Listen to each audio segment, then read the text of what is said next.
Well, this is a story we've been really looking forward to sharing with you. There is an iconic clock in Honolulu that's needed a weekly winding and maintenance for 163 years. And for the most part, one family has handled it. Week after week, crank after crank.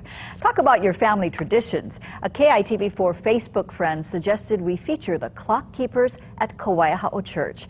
Tell you what, the higher we climbed into that clock tower, the more we learned. It's where you live.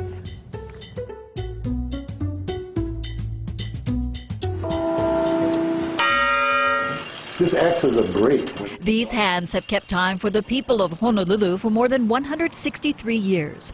Honolulu's first tower clock at Kawaiaha'o Church, for a time the most recognizable sight in Honolulu, sometimes called the Kawaiaha'o clock. A gift from Kawaiaha'o, King Kamehameha III. It arrived from Boston in October 1850 and has been running like clockwork since January 1851. The big reason it's so reliable? One family has been maintaining that clock for nearly a century. Brothers Vincent and Doug Mahoy Mulford are the present clock keepers. They took us along on one of the visits. It begins with a steep climb, and I mean steep, up a vertical set of stairs that brings you to the first landing, where the cannonball pendulum swings. Up another short flight of stairs takes you to the clock room. Okay, I'm gonna start cracking it. Every 7 to 10 days, Doug or Vincent makes that climb to crank the clock and perform maintenance on this priceless piece that bears the name of its benefactor. Another set of stairs takes you to the bell tower. The bell cast in 1861. Doug and Vincent continue a family tradition that started with this young man here, their grandfather, Benjamin Hulu Mahoy.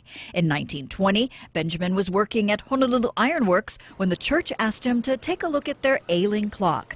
He and an associate got it up and running. So the church asked him, hey, what do you think? Would you like to take care of the clock for us? Nobody else seemed to be, said okay. A family passion was born. I tell you, I remember coming up the first time when I was like maybe 3 or 4, crawling up those stairs on my knees and my grandfather up ahead. Mahoy would pass his knowledge on to his daughter Abby. Hey, this is when he come up here and crank the clock. She loved it, you know. Boy, this was her, you know, she was taking care of the clock for two men.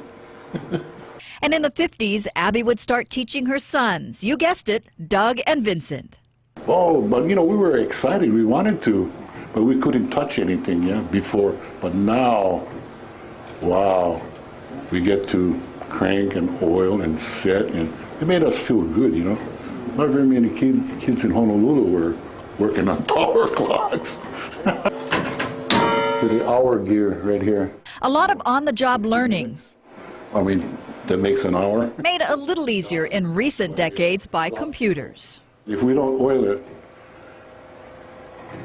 we're going to have a lot of problems with corrosion, rust, and wear. Despite the greasy hands and those stairs, it's quite clear they love this timepiece. It is their family's makana, or gift to their church, Kawaiaha'o, and to God. From Grandpa Benjamin to Mom to the boys. Her last words was, take care. Yeah? Take care of the clock. Yeah. Hey, Junior, take care of the clock. You and Doug. You guys take care, huh? Yeah, no worry, Ma. We take care.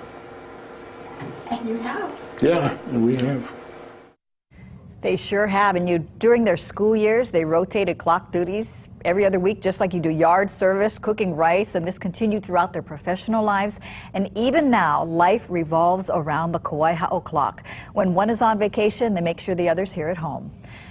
Pretty interesting to see. Such fascinating stuff. Yeah, and what a gift to the people of Honolulu. You never would think about what it takes to keep it running, and such a commitment. It's not just once in a while, it's all the time. It always is. And what does it take to keep this clock ticking? We're going to take a look at some of the challenges they face tomorrow on KITV4 Morning News. What a great story, and thanks so much to our Facebook friend who suggested that we pursue that story. We're so glad we did. Yeah, if you've got ideas, let us know, because we'd love to share them.